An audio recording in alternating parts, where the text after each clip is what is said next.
I'm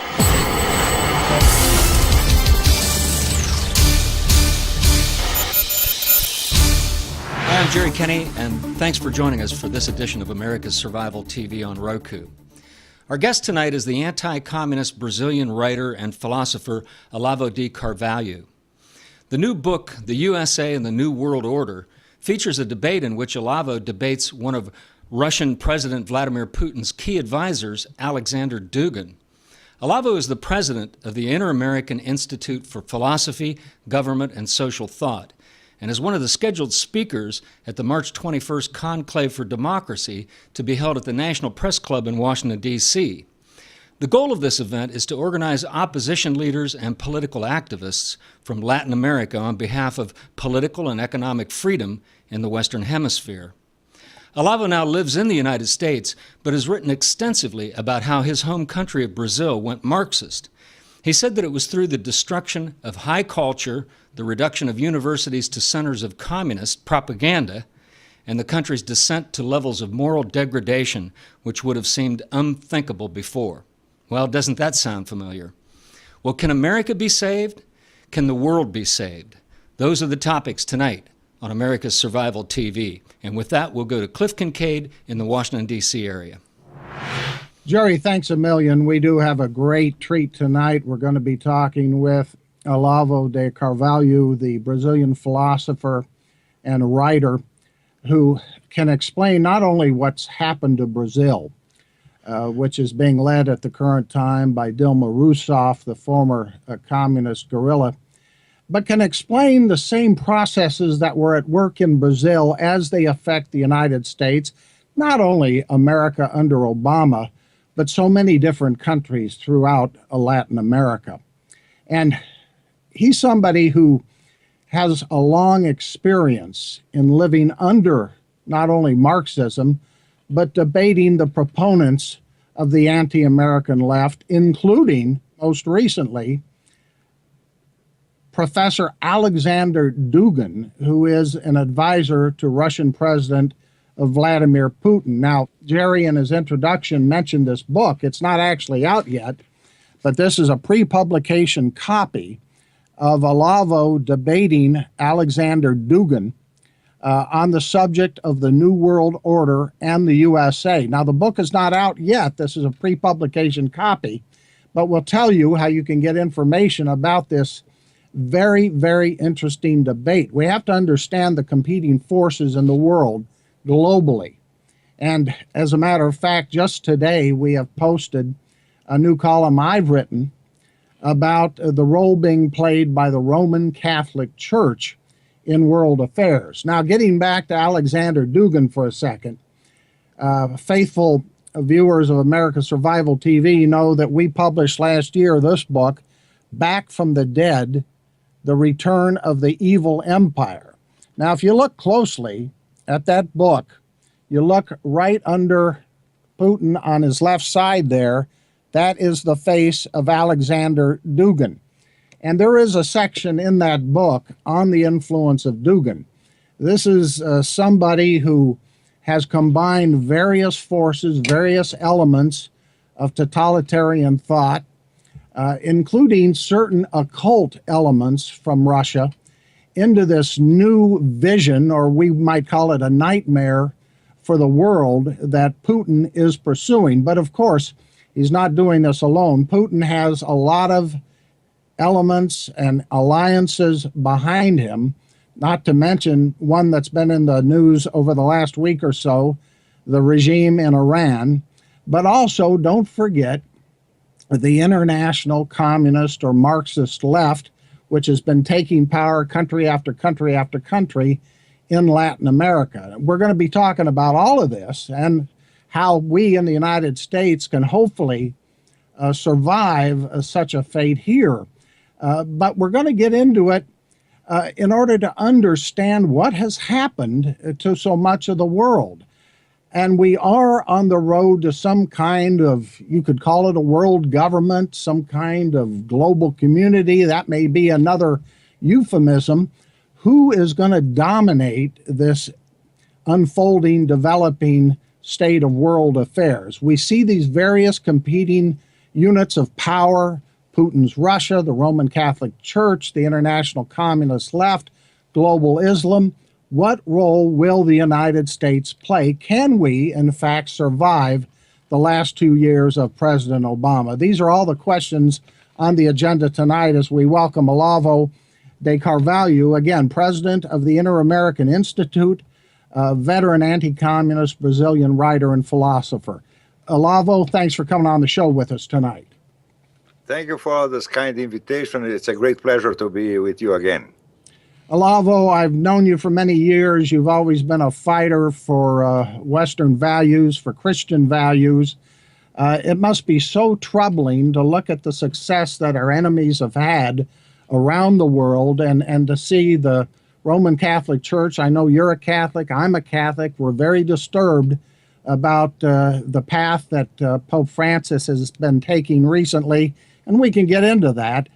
But explain, if you would, please, what has happened first to your country of Brazil, how you were one of the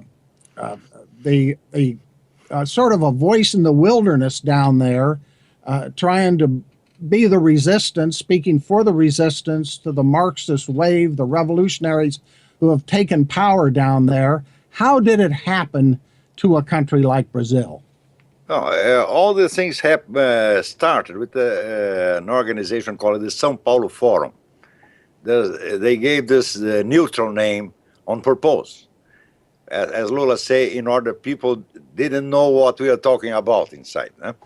They started in 1990. It was an idea from Fidel Castro, Lula, and Lula's friend Frei Beto.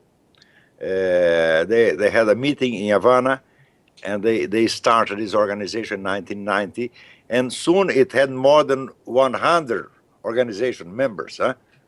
This organization included legal political parties and criminal organizations, drug dealers, kidnappers, like the Chilean MIR, Movimiento de la Izquierda Revolucionaria, and the FARC, the Colombian Revolutionary Armed Forces, who has the monopoly of the drug dealing in Latin America nowadays. With a little help from Mr. Clinton, who helped the Colombian government to fight the drug dealers with the condition of not touching the political organizations. So the cartels were destroyed and the FARC got everything in their hands. In the United States, the tradition of the studies in international affairs and political science is that the subject, the agent of everything are the states. And this is not correct about communist movement, because communist movement existed 60 years before the Soviet Union and survived the Soviet Union. So communism has to be studied with a large world movement, not as only the arm of a government. And in the United States, for decades, even the best students of the matter commit this mistake, understanding communism only with an instrument of the Soviet Union. It is in part an instrument of the Soviet Union, but it has an autonomy. In the year 2000, the French philosopher Jean-François Revel wrote a book, La Grande Parade. I don't know how to translate this in English. How would you say it? La Grande Parade? The Great Parades, where he asked how it's possible that 10 years after the destruction of the Soviet Union, the communist movement is so strong when it should be completely destroyed too. Well, this is the answer. The communist movement does not depend from the Soviet Union. It is an autonomous movement. It includes the Soviet Union, and not is included in it. And it has many ways of action that escape the usual approach of the political scientists and international relations students. Some subtle ways of influencing the culture bit by bit. They learn, in the 20s, the Hungarian philosopher George Lukács proposed some changes in the communist strategy, and he was repelled by the Soviet Union. They said, we don't want this here, but they sent him to Germany, where he founded the so-called Frankfurt School.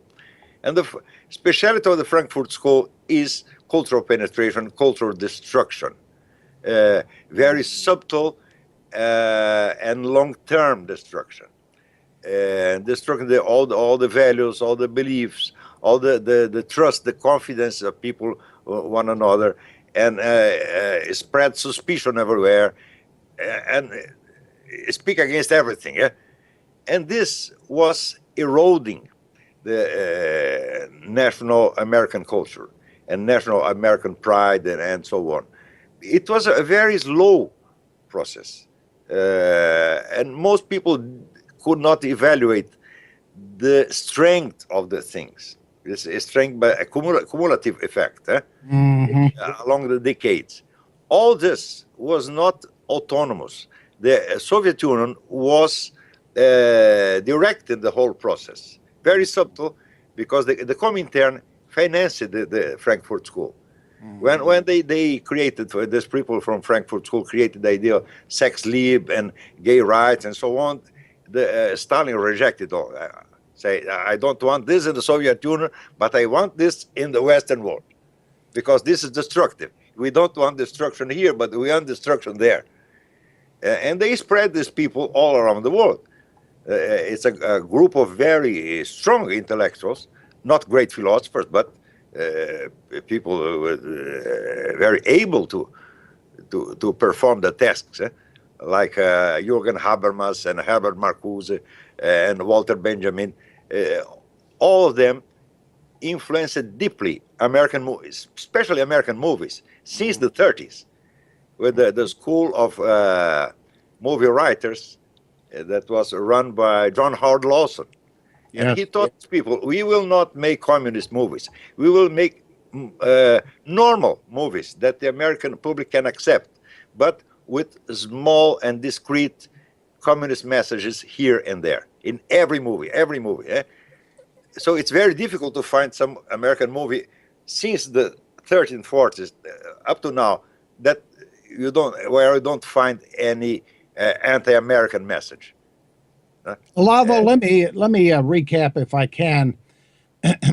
So what we're witnessing here in Brazil, Venezuela, the United States, and many other countries throughout the hemisphere and worldwide is the result of a Marxist or communist penetration of our society, our culture, changing the very nature of our culture in order to undermine us, to rot us, corrupt us from within.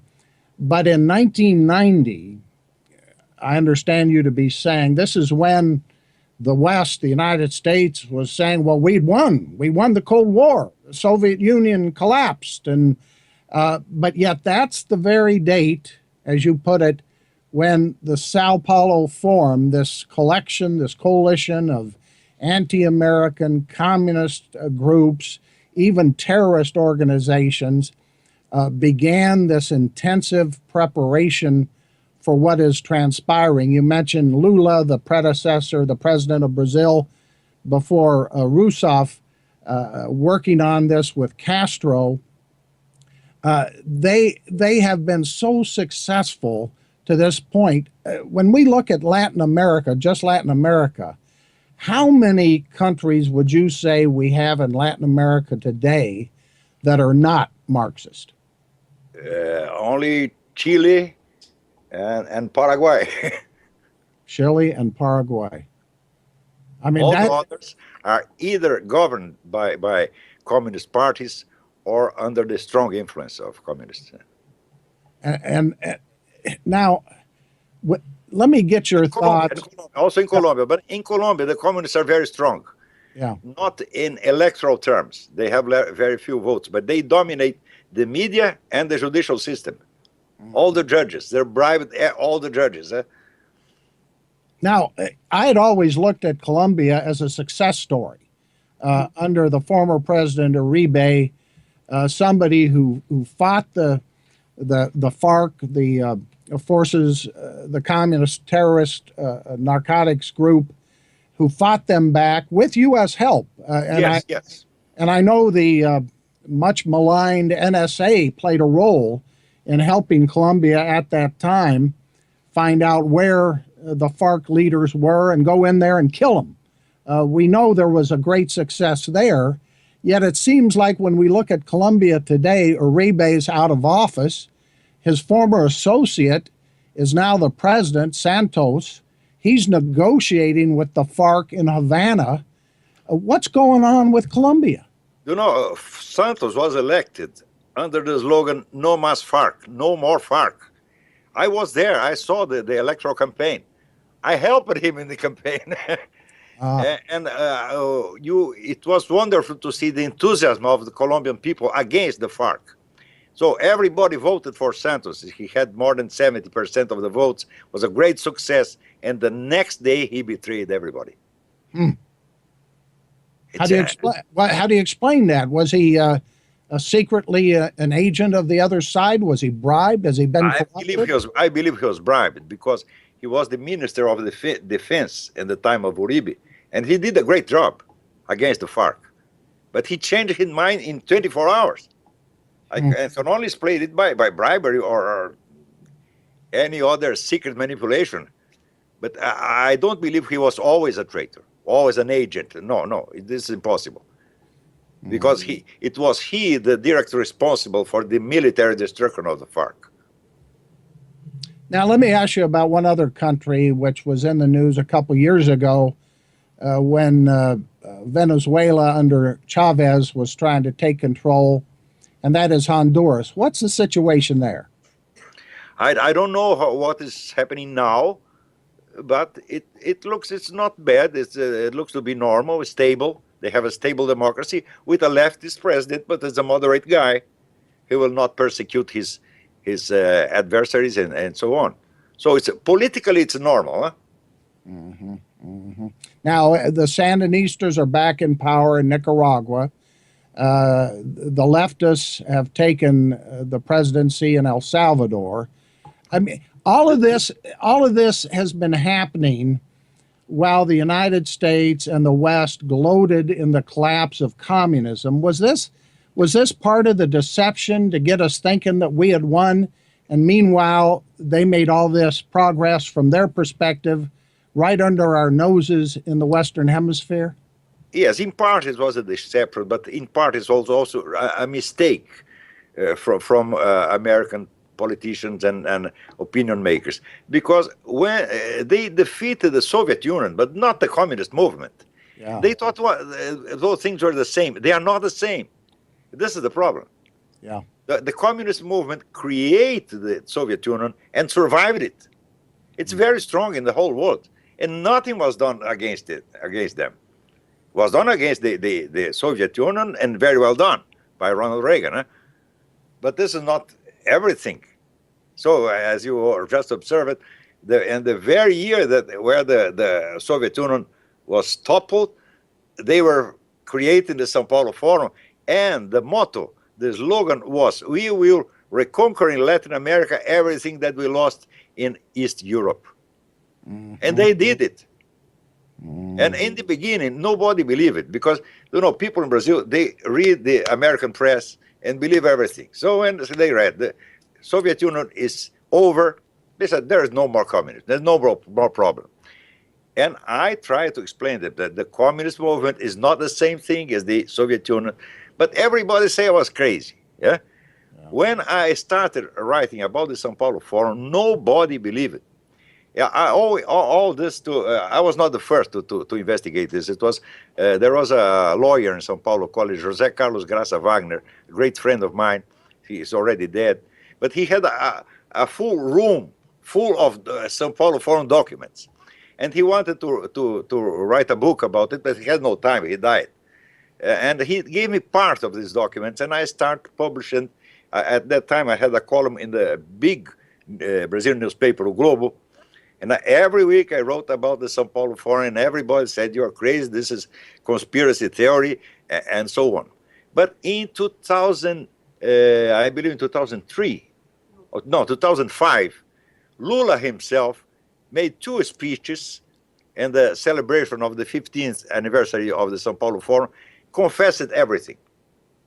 He told, We have this organization. It's not properly secret, but it's discreet, so that nobody knows what we are talking inside it, and so on. And he told everything.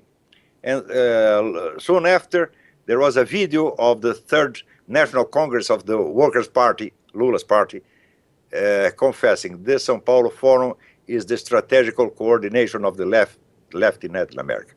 Because when I started writing about this, the Workers' Party reacted, saying, "Oh, you are lying. The São Paulo Forum is just a club for debates. It has no authority at all. All this is a lie." I said, "No, the club of debates does not issue resolutions." And every General Assembly of the São Paulo Forum ended with resolutions that were signed unanimously by 200 parties. So it was the whole of leftist politics in America that was decided in the São Paulo Forum. And Lula even boasted that we put Hugo Chavez in the power, because Hugo Chavez only entered the São Paulo Forum when the organization was already 5 years old. He was a newcomer, but he was very well received, and people decided to promote him. And they put him in the presidency of Venezuela. And Lula boasted, we did it. So there was a kind of mutual interference in the politics of several countries. The government of one country interfering in another one. This was, for them, was normal. And all this was secret. Ladies and gentlemen, we're talking with Olavo de Carvalho. He's president of the Inter-American Institute. Go to his website at theinteramerican.org, theinteramerican.org. Now, there's so much I'd like to talk to you about. This pre-publication copy of the book, The USA and the New World Order, with your debate with Putin advisor Alexander Dugin, is just fascinating in so many ways. I do want to talk about that, as well as President Obama and his relationship with this international communist movement. Of course, he regards Brazil as a friend, the government of Brazil. He just normalized relations with Castro's Cuba, using Pope Francis as a mediator. Let's get back to the old Soviet Union and Russia today and get your thoughts on that, Olavo, because as I read this debate you had with Dugin, and we'll give you the website where you can read it for yourself up on the internet. And when I read a very interesting article you have posted at your Inter-American Institute website as well, it seems like you've concluded that Dugin has combined, I think as you put it, elements of the old Soviet Union, Tsarist Russia, some esoteric philosophy, some elements of Nazi philosophy. I mean, it looks like he's throwing a heck of a lot of stuff together to keep Russia going and to make Russia into a modern-day imperialist power. Is that a correct reading? Yeah. I believe that ideologically or philosophically, Dugin's thought makes no sense at all. But it makes very good sense in the strategical point of view, because he's a great strategist. And his strategy is to gather everybody that has something to do or to speak against the United States. And gather everybody, communists, Nazis, Muslim, fascists, traditionalists, everybody. And he is well received in all these groups. And this is his magic. We will not discuss our difference, because we have we have to first to destroy the great Satan, that is the United States. He creates many strange theories that there are some Atlantic powers and terrestrial powers, and the terrestrial powers are the good guys, and the Atlantic are the bad guys, and we have to destroy the Atlantic. Well, the Atlantic are the United States and Great Britain. The most extraordinary thing is that he is very well received in very different groups. Can you imagine communists, hardline KGBs, sit on the same table with the French New Right? And traditionalists, disciples of René Guénon and Julius Evola. And he is able to gather all these people and to make all them to speak like friends, because they are all against the United States. This is a work of genius, but it's not properly an ideology, and it's not a philosophy. It is a strategic conception. And let's talk a little bit about the Muslim. He inspired in part in Stalin, because few people know that Stalin did a great job with several nations in the Soviet Union. He stimulated nationalism in each of these nations, and national culture and so on. The more nationalist they became, the more attached to the Communist Party. And so he conciliated different interests, completely antagonistic. And Dugin is doing exactly the same thing. Mm-hmm. Now, let's look at a couple elements of this Dugin approach that Putin seems to be following. What is Israel a target? Clearly, the Iranian nuclear weapons program wouldn't be where it is without Russian support. Russia has provided the nuclear reactors. Russia provides diplomatic support. What is Russia's role vis-a-vis Israel, and what is the ultimate aim here? Is it to destroy Israel? And in your view, I know you're a supporter of Israel as I am, do the Israelis, and they're coming up on an election in just about a week or so, do the Israelis realize the role being played by Russia in all of this? I am not sure if they are aware of this thing, but my main thesis in this debate was that there are three big globalist schemes in the world.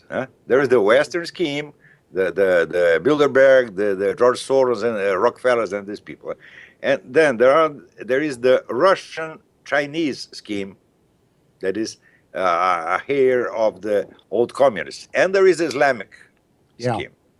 And they are competing. Sometimes they are competing, sometimes they are collaborating. And the only countries which have condition to resist this are the United States and Israel, because they have a strong national consciousness, the awareness, they have traditions, and they have reason to fight. Yeah. All the others are yielding before this powers.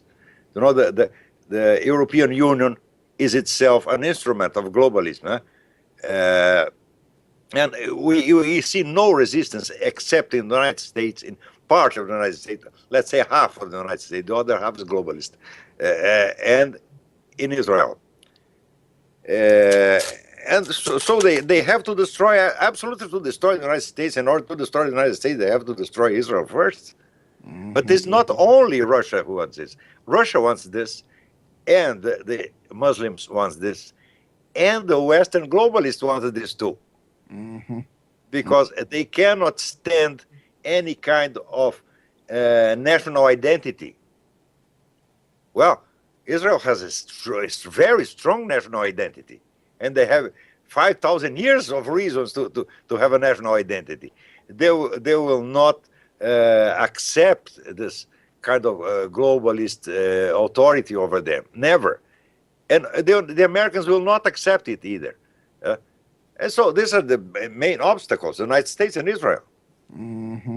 So you have three great schemes. Well, and the Catholic Church. The Catholic Church could be and would ideally be the main center of resistance to these three schemes. But it looks to be adhering already to these things. Yes, to this and that's Olavo, that's the subject of a column. I've written a couple articles about this. I've got one up today about how a leading Marxist writer has actually written a long piece. Let me grab his name here.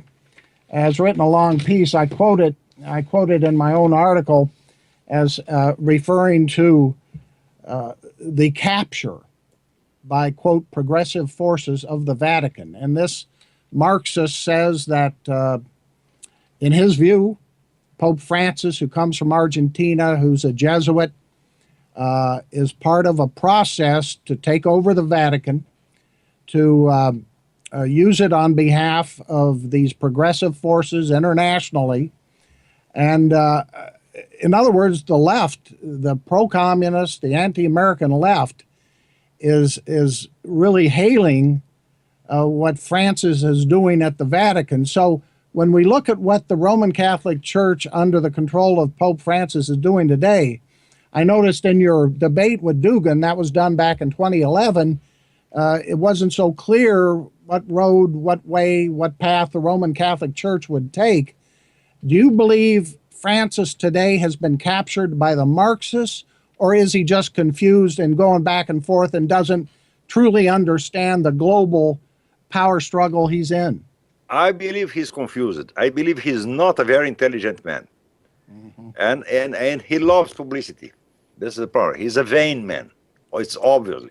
He tries to pretend he's a very humble guy, but this is not true. He loves to be seen and applauded. He craves this. And this is an easy victim for these manipulators. But we have to take into consideration the fact that the infiltration of communists in the Catholic Church began in the 20s. Yes. We have now 90 years of infiltration. So in the 60s, in the Second Vatican Council, they were already very powerful. They control almost everything. And the last Pope, Benedict XVI, he used to say, "My power stops at that door." He felt surrounded. He felt as a prisoner. I don't believe he renounced it by reasons of health. Yeah. I believe he said, "Well, I cannot do nothing. I'm a prisoner. If I cannot do anything, I'll not stay here." And Malachi Martin, do you know Malachi Martin? Yes. He wrote a very good book in the time of John Paul II called The Keys of This Blood. Yes. And he said that the mission of the Catholic Church was to resist this globalist schemes.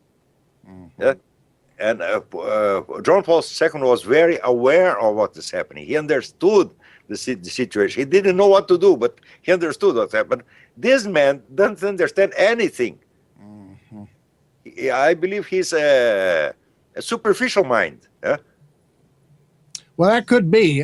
Maybe the jury is still out as to his motivation or whether he does have a coherent, thought-out ideology or not. But clearly, when we talk about Barack Obama, at least in my view, we go back to 2008 when my group released documents on the role of a Communist Party operative named Frank Marshall Davis in mentoring Barack Obama as a teenager out in Hawaii. We know Obama has this ideology. He's been, you might say, brainwashed into it. He clearly accepts it. We have a president of the United States 6 years into his term who's been, as we can see in so many areas, fundamentally transforming the United States. As somebody, Olavo, who's been here for several years and who came out of Brazil, seeing the process underway there, what parallels are there between the United States and what happened in Brazil, and what can we do to resist or effectively counter it? Well, in 2008, I had the impression that, well, this guy is a Brazilian politician. In Brazil, we are used to this level of dishonesty and mendacity and so on, and Americans are not. They cannot believe a guy can be so dishonest. And I said, well, they will need some time to get adapted to the situation, adapt their eyes to the situation and see what's going on. But if a guy can be elected president of the United States with false documents and with hiding most of his biography, and nobody can even ask him about it, well, and so the nation is defenseless against this kind of scheme. Yes. And this is the problem here. This guy is a level of malice, weakness that the Americans are not used to, but they have to get used fast. Otherwise, the same thing that happened in Brazil will happen here. because in Brazil, now people might say, "Oh, come on, Brazil's still a democracy. You've still got elections down there in Brazil. We have elections up here. We can elect a Republican Congress. Obama's going out of office in 2 years. We can elect a Republican president. Everything's going to turn around." Well, turn around, but during 8 years, he can do a lot of things, a lot of destruction. Yeah. And then you have a new president. This president will take 20 years to correct all the problems that Obama created. He did a great harm to the United States. This was not free. This will cost lots of money and lots of time and lots of human effort. And all this could be avoided if in 2008, the first one who published something about Obama's documents was a lady called Debbie Schlussel. And everybody thought she was a little crazy. Yeah? And I say, well, she's crazy, but she's telling the truth. The document is really false. You can see with your own eyes. But nobody wanted to believe because this was too bad. This was looking even too stupid. He said nobody will try to dupe us with such a childish trick. Well, they did the childish trick and it worked. This is the fact. Yes. Now, whether his documents are real or not, I think my argument would be we knew enough about him, even back in 2008, if the media had paid attention to our reports on his relationship with Frank Marshall Davis, his ties to the Democratic Socialists, the communist terrorists in Chicago. I mean, I can go down the list. We knew all that. We knew about his connections to pro-Arab terrorist groups, pro-PLO groups, and still we couldn't get the major media to pay attention, not even the conservative media for the most part. Nobody wanted to believe it. Yeah, nobody wanted to believe it. This is too bad to be true. This should be, maybe is a right-wing conspiracy.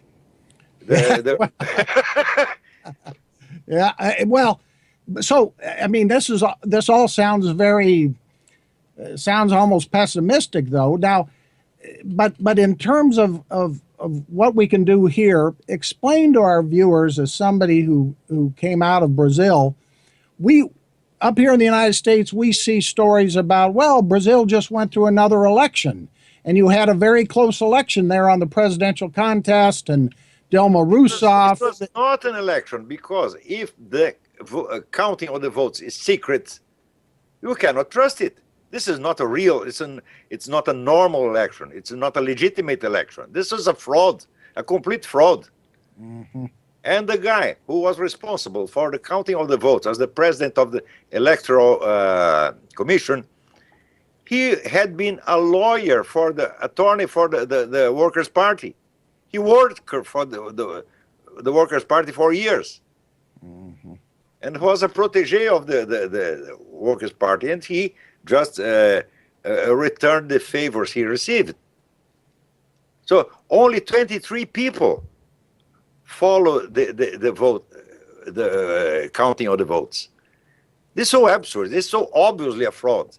Let me give out some identification information here. Ladies and gentlemen, we're talking with Olavo de Carvalho, president of the Inter-American Institute. He's a prominent Brazilian writer and philosopher. His website is theinteramerican.org. We've been referring to his debate with Alexander Dugin, the Vladimir Putin advisor. This is a pre-publication copy of the book, but you can go to the website and read the debate for yourself. That website is http://debateolavodugan.blogspot.com. That's debateolavodugan.blogspot.com. Again, it's important. It's fascinating to read this debate and understand in concrete terms what Dugin is up to, and who are the global players in this unfolding drama, this global power struggle. Is there, Olavo, any way in your view at this late date that we can avoid what looks like is coming, a world socialist regime or dictatorship of some kind? Of course, we can always do something. We can always fight.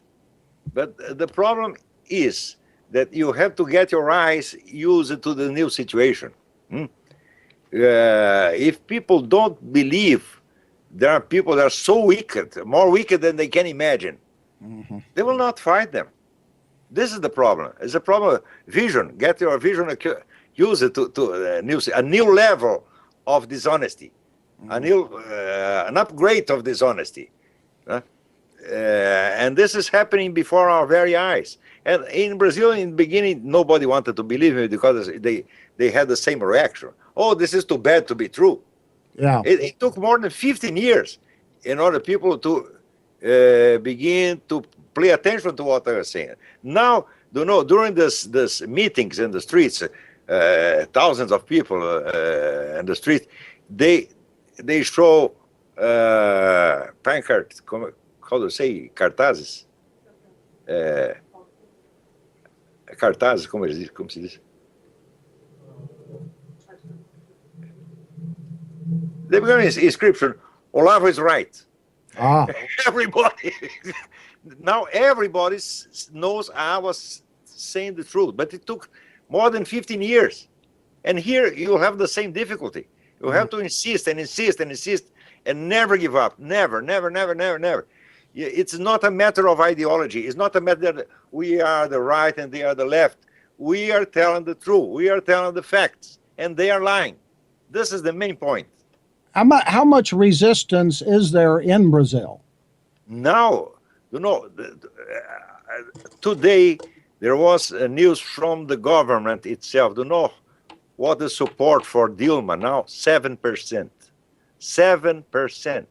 So 93% of the Brazilians are against Dilma Rousseff. And yet she just won that election, according to the official count. Didn't she get about 52% of the vote? She won no election at all. Okay. How can you say that? How can we accept a secret counting of votes? Totally fraudulent. Totally fraudulent. Yeah. We can never accept this. An election has to have transparency. Everybody has to have access to the counting of the votes and verify it, and then we accept, well, you won. We count the votes and you won. That's okay. But we cannot count the votes. We cannot even see the votes. And the machines are programmed not to be audited. They cannot be audited. So it's useless to count the votes now, because only the votes that are registered in the machines, only final results are there. These are the Smartmatic machines? Smartmatic machines, yeah, that. And by the way, on that point, let me mention before I go to my co-host Jerry Kenney for some questions. Ladies and gentlemen, if you go to our website, usasurvival.org, you'll see we have a story up there about this upcoming event called the Washington Conclave for Democracy. It's in Washington, D.C. at the National Press Club on March 21st. It'll be from 1 o'clock to 5 o'clock. That's a Saturday, March 21st at the National Press Club in Washington, D.C. And this coalition is designed to shed light on a lot of what we've been talking about today, what's been happening throughout Latin America. But in particular, there's going to be a speaker who's going to focus on the use of these so-called Smartmatic machines to manipulate or rig vote counts in places like Brazil and Venezuela. Olavo is going to be one of the speakers at this event. I'm going to be there myself. And so we encourage you to, if you're in the Washington area, want to come. I've talked to the organizer, and we have his contact information there. He says it's open to the press and the public, and this will be a very important opportunity to hear from speakers from around Latin America about the stakes and how this ultimately will affect the United States. Jerry? Yes, Olavo, with country after country going communist in Latin America, how much longer until Mexico becomes Marxist? Or are they holding Mexico back because that might just be a little too obvious to Americans? Well, I'm not very well acquainted with this internal situation of Mexico, but I believe that everything is so easy for these people now because there was no resistance. You know, in Brazil, resistance began yesterday, less than 1 year ago. Mhm. And during many years, nobody wants to believe and nobody wanted to fight. This Lenin used it to say the best way to win is to take from your enemy the will to fight. And nobody had will to fight. And suddenly it exploded everywhere. Huh? And now 93% of the Brazilians are against these people. I believe the same thing can happen everywhere. But the problem is most people, they don't want to see how serious the situation is. Because these people, they have been proceeding bit by bit, very, very slowly, very discreetly. Lula himself confesses it.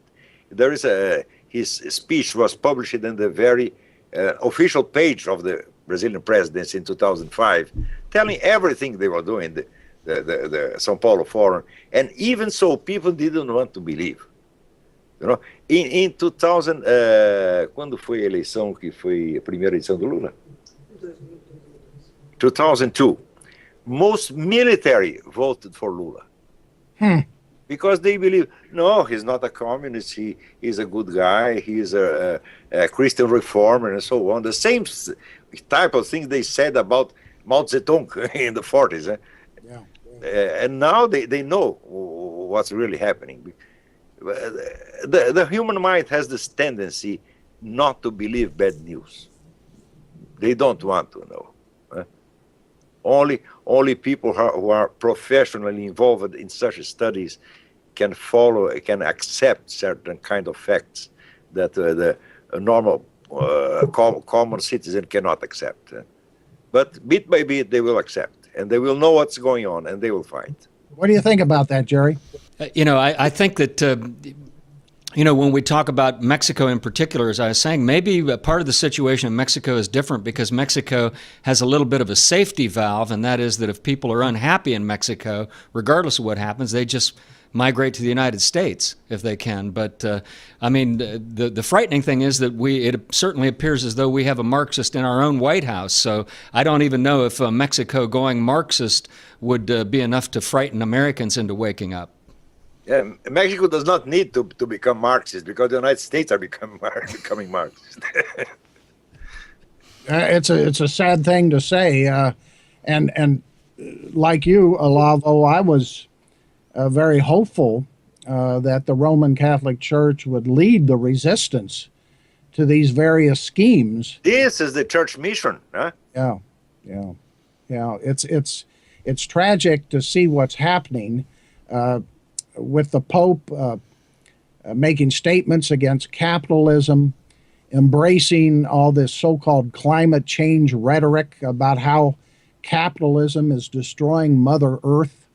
At this World Conference of Popular Movements at the Vatican last October that I write about in my column today, the Pope met with what Armando Valladares calls Marxist revolutionaries. They were there in the Vatican with the Pope. The Pope met with them. He highlighted their, quote, struggle. He met with Evo Morales, the Marxist president of Bolivia, who, when he was reelected last year, gave credit to Fidel Castro and Hugo Chavez. But let me ask you this. When we look at the fact that Marxism doesn't work economically, and we see what's happening in Brazil, but even equally significant in Venezuela, where the economy is just deteriorating by the day, is the corruption of the communists enough to wake a lot of people up? I believe this is another problem with the American vision of these things. Because economic failure can topple a government in a democracy, not in a dictatorship. A dictatorship gets stronger when it fails economically. Because if the people have nothing to eat, they have no money, they cannot organize themselves and react. They're weakened. Huh? So for a dictator, economic failure is good. But in a democracy, of course, if let's say the price of the gas goes very high, people get revolted. Huh? But if you have a dictatorial system that dominates the country, misery, poverty is good for them. So no matter how many economic failures they have, no matter how much corruption, it's not going to threaten their rule. Economic failure can be a political gain. But corruption is another thing. Because when people hear about corruption, they feel they were robbed, and they get revolted. But so poverty is one thing, economic failure is one thing, and corruption is another thing. It's corruption that is destroying the Worker Party's system in Brazil. Because people are really angry with this. But as long as the Workers' Party runs the electoral process and can count the votes, they'll never give up power. I believe they'll never give up. They have to be toppled by a direct popular intervention. I don't believe very much in a military intervention, but I believe in popular intervention. They have to expel these people from political life forever. Now, what do we do, though, in the meantime about Vladimir Putin invading Ukraine? The United States under Obama refuses to even provide weapons to the Ukrainians to defend themselves. As long as Obama is in the president, you can do nothing. The United States are lost. This guy, the other day, he said that Venezuela is a threat to the United States. It's not. Venezuela is a threat to Brazil. What's a threat to the United States is Russia and China and the Muslim world. But he cannot say this. So see, he blames Venezuela, a little country. This is of course, is disinformation. Venezuela is no problem for the United States, but Russia and China are. And because Russia and China are acting by means of Venezuela. Venezuela is an instrument for these people. Venezuela is not the active agent of the situation. It's an instrument only. But Obama will never say this because he is trying to collaborate with Russia and China and with Iran and so on. He's obviously against the United States. It's one needs to be blind not to see this. Yes. Well, it's an extraordinary situation we have with a Marxist in the White House in the United States. The failure by so many in our political system and our media, including on the conservative side, to recognize what's happening. I agree with you totally. There's still people who just can't bring themselves to admit we have a Marxist in the White House and to react accordingly, to call him that, to say it like it is. That's why I like you so much and your work. You're not only on target, but through your writings, this debate with Dugan, you offer a coherent philosophy of countering this dangerous alliance against the United States, against Israel and our allies. You understand the basics of what it's going to take to save Western or Christian civilization. It's the same thing that Armando Valladares, who served 22 years in prison in Castro's Cuba, said in his column that I quote today.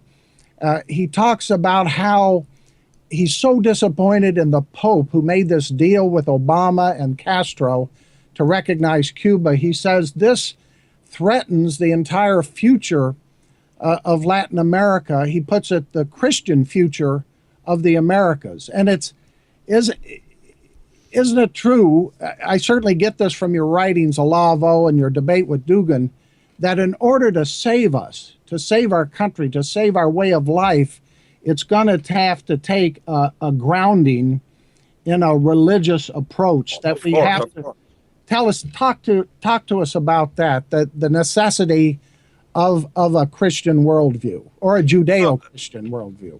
All civilizations in the world were based on religion. The story of lay civilization, this is stupidity. There is no lay civilization. Lay civilization is just an interface between Christian America and Muslim America or Communist America. It's only an interface.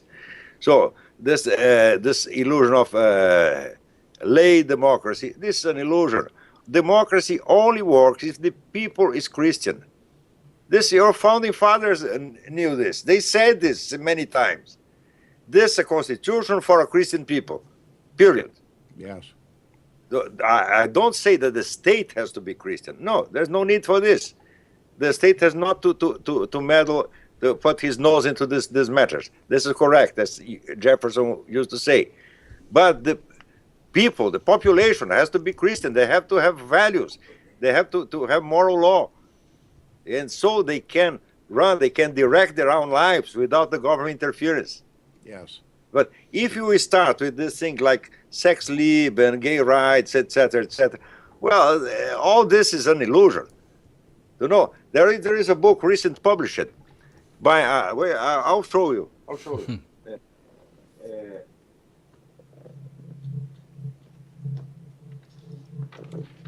This guy, David Richards, is a gay ideologue in Great Britain. Mm-hmm. And he wrote this book, The Rise of Gay Rights and the Fall of the British Empire. Mm. And he said, we, the gays, we toppled the British Empire. And he's right. Because, you know, in every nation, you have a kind of an elite, an aristocracy or oligarchy. This is a fatality. This exists everywhere. The problem is when the oligarchy goes against the country instead of defending it. Yeah. How do you do this? You persuade them to get egoist, to think of their financial interests and sexual desires before, and to postpone the interests of the nation. Huh? If a guy is very interested in sex pleasure, he'll not be very generous. Huh? Sex pleasure is egoist by nature. And so the more a guy gets obsessed with sexual pleasure, the more he decays. This is not a problem of being heterosexual, homosexual. No? In Brazil, there is a guy who is proposing heterosexual pride. This is stupidity. Heterosexual, homosexual is sexual. And any politics based in sexual desire is crazy and destructive. Anyone. And, you know, Stalin knew it. This is the reason Stalin didn't accept these people for the Frankfurt School in the Soviet Union. He said, you'll go to preach these doctors in Germany, in the United States, not here. And it's gotten so Cultural bad. Marxism. Gotten so bad that, as I wrote about in a recent column, we've got this person, this former Army analyst, Bradley Manning, in Leavenworth, in prison in the United States. He's the one serving 35 years for espionage for giving classified information to WikiLeaks. This guy, he's obviously a troubled young man, is now in the process of going from Bradley Manning to Chelsea Manning, becoming a transgendered. And we're at this point in the United States, you probably read this, Olavo, that the U.S. Army, our Army, is providing at taxpayer expense hormone treatments so he can become a woman. I mean, this is the kind of thing that's happened. And I appreciate your point so much that in order to reassert or to recapture our culture, we have to be morally upstanding, upright people. And they are literally rotting us out from within. Yeah, they are duping us. Groucho Marx used to say, will you believe me or your own eyes? And these people are doing this with us because they dress a man as a woman and we have to accept she's a woman. But I'm seeing she's not. I cannot believe my eyes. I have to believe the government. This is absurd. This is an attack to human intelligence, an attack to human consciousness. This is a crisis of anthropological dimensions. Huh? It is. I mean, the idea that two men can get married. No, two men. 3 men. In Thailand the other day, there was a marriage of 3 men. And what, not 4 or 5 or 25 or 150, eh? A lot of men, all naked, doing group sex. This is now a family. Oh, They want us to accept this, and seriously, we cannot laugh. Huh? If you laugh, you are homophobic. ah, They're forbidding us to see with our own eyes. yeah, you're right. I mean, we're being taught to disregard what we see, what we know to be true, what we know to be based on morality and tradition. We're being taught ignore all that and just accept it, go along with it. As we slide, I think it was the famous judge who didn't make it to the Supreme Court, Robert Bork, put it in his book, Sliding Towards Gomorrah. We're sliding into the abyss. And yet, so many of us are afraid to say, stop, we can't do this. We've got to save ourselves. We've got to save our country and our civilization, everything. We have to save our brain. Everything is on the line. Jerry, what do you think?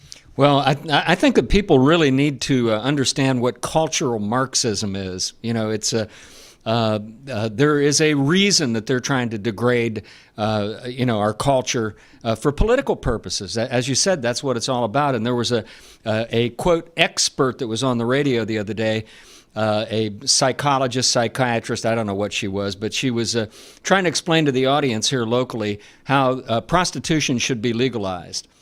And at that time, I'd had just about enough. And I called her and I said, you experts are the ones that are probably responsible for sending more people down the road to destruction. And I think that's what Americans have to look at. We have to look at our institutions, our universities, these quote unquote experts that tell everybody if it feels good, do it, and take a look at the impact that it's having on our nation. But when you destroy the culture, you destroy the nation. Of course.